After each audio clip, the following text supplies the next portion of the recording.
जैसे चुनाव खत्म हो जाएगा, लोकतंत्र का दूसरा स्वरूप भी आएगा। कौन सा? कि नेता आगे आगे और जनता पीछे। अभी जनता आगे आगे है और नेता पीछे।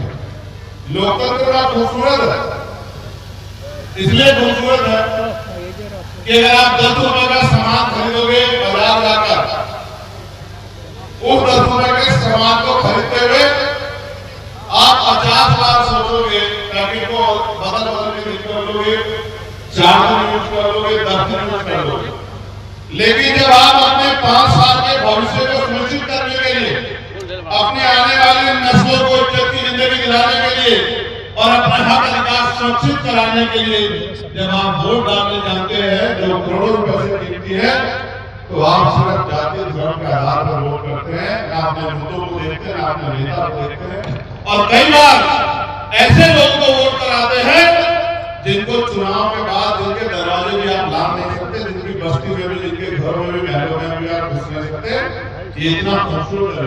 ये शहर अगर किसी ने खरीदा और ये शहर अच्छा नहीं है तो अपने 50 रुपए के लिए तो दुकानदार के पास भी वापस जा सकता है, आपका सामान अच्छा नहीं था।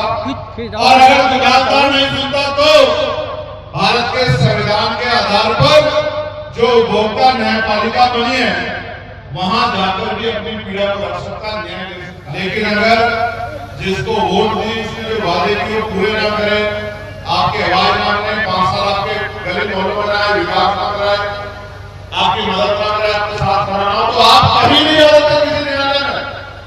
आप किसी न्यायालय में नहीं जा सकते हैं, कहीं जाकर उसकी शिकायत नहीं कर सकते हैं, उसको कोई सजा नहीं दिला सकते। बस एक ही काम कर सकते हैं कि 5 साल बाद दोबारा इलेक्शन आएगा तो उसके खिलाफ जाके वोट करके अपने साथ जो झूठ धोखा हुआ उसके खिलाफ आवाज उठा सकते हैं, उसको जवाब दे सकते हैं।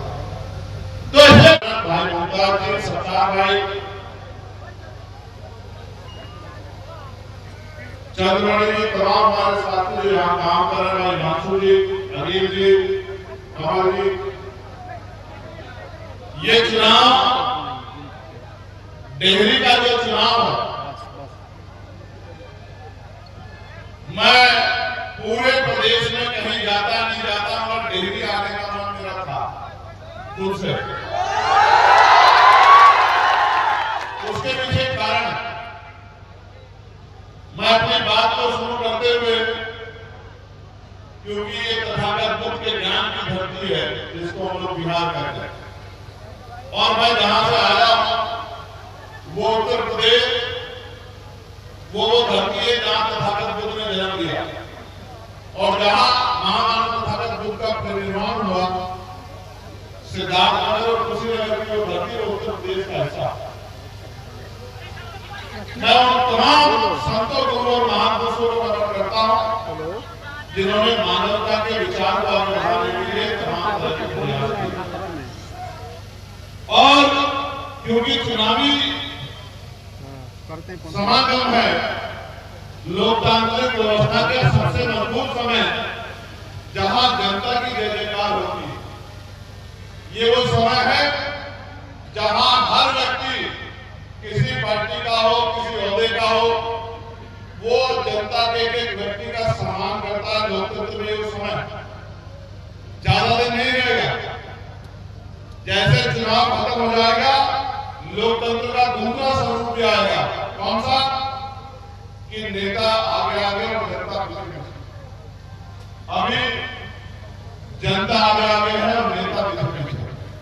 लोकतंत्र का खूबसूरत है, इसलिए खूबसूरत है कि अगर आप 10 रुपए का सामान खरीदोगे बाजार जाकर, उस 10 रुपए के सामान को खरीदते हुए आप 50 बार सोचोगे, पैकेट को बदल बदल के देखोगे कि कहीं ये सामान खराब तो नहीं। जो सामान 10 रुपए का आप 1 दिन यूज कर लोगे, 2 दिन यूज कर लोगे, 4 दिन यूज कर लोगे, 10 दिन यूज कर लोगे। लेकिन जब आप अपने 5 साल के भविष्य को सुनिश्चित करने के लिए, अपने आने वाली नस्लों को इज्जत की जिंदगी दिलाने के लिए और अपने हक अधिकार सुरक्षित कराने के लिए जब आप वोट डालने जाते हैं जो करोड़ों रुपए से कीमती है, तो आप सिर्फ जातीय धर्म के अपने मुद्दों को देखते हैं, अपने नेता को देखते हैं। और कई बार ऐसे लोग को वोट कराते हैं जिनको चुनाव के बाद जिनके दरवाजे भी आप लाभ नहीं सकते, जिनकी बस्ती में भी, जिनके घरों में भी, महलों में भी आप घुस नहीं सकते। ये इतना खूबसूरत है लोग। आप 50 रुपए का सामान खरीदोगे, जैसे ये शहर अगर किसी ने खरीदा और ये शहर अच्छा नहीं है तो अपने 50 रुपए के लिए वो दुकानदार के पास भी वापस जा सकता है, आपका सामान अच्छा नहीं था। और अगर दुकानदार नहीं सुनता तो भारत के संविधान के आधार पर जो उपभोक्ता न्यायपालिका बनी है वहां जाकर भी अपनी पीड़ा को रख सकता है, न्याय ले सकता है। लेकिन अगर जिसको वोट दी उसने जो वादे किए वो पूरे ना करे, आपके आवाज ना करे, 5 साल आपके गली मोहल्लों में आए, विकास ना कराए, आपकी मदद ना करे, आपके साथ खड़ा ना हो, तो आप कहीं नहीं जा सकते किसी न्यायालय में। आप किसी न्यायालय में नहीं जा सकते हैं, कहीं जाकर उसकी शिकायत नहीं कर सकते हैं, उसको कोई सजा नहीं दिला सकते। बस एक ही काम कर सकते हैं कि 5 साल बाद दोबारा इलेक्शन आएगा तो उसके खिलाफ जाके वोट करके अपने साथ जो झूठ धोखा हुआ उसके खिलाफ आवाज उठा सकते हैं, उसको जवाब दे सकते हैं।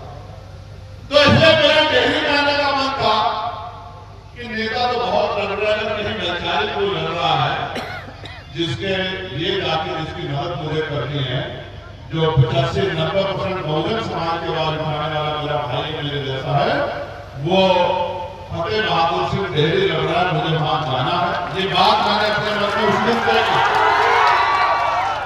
और मैं आपको फिर कह रहा हूं, आपके मन में सो नाराजगी हो सकती है कि आपकी सलाह नहीं बनी, आपका नाली नहीं बनी, आपका खर्चा नहीं लगा, ये एक हिस्सा है जिंदगी का। लेकिन मैं आपको जिम्मेदारी से कहता हूं कि जब तक आपकी आवाज उठाने वाला और आपको सही रास्ते पर ले जाने वाला व्यक्ति आपका नेता नहीं होगा तो आपके भविष्य में बहुत बदलाव नहीं होगा। इस बार परिस्थिति आपके फेवर में है। अगर आपने अपनी वोट का सही प्रयोग किया, जिस तरह के हालात है और सत्ता की चाबी अगर आजाद समाज पार्टी गठबंधन के हाथ में आई तो मैं आपको विश्वास कहता हूं कि ये आदमी जिसको हम नेतृत्व देना चाहते हैं ये विधायक भी रहेगा, मंत्री बनकर आपकी सेवा करेगा। मेरी बात को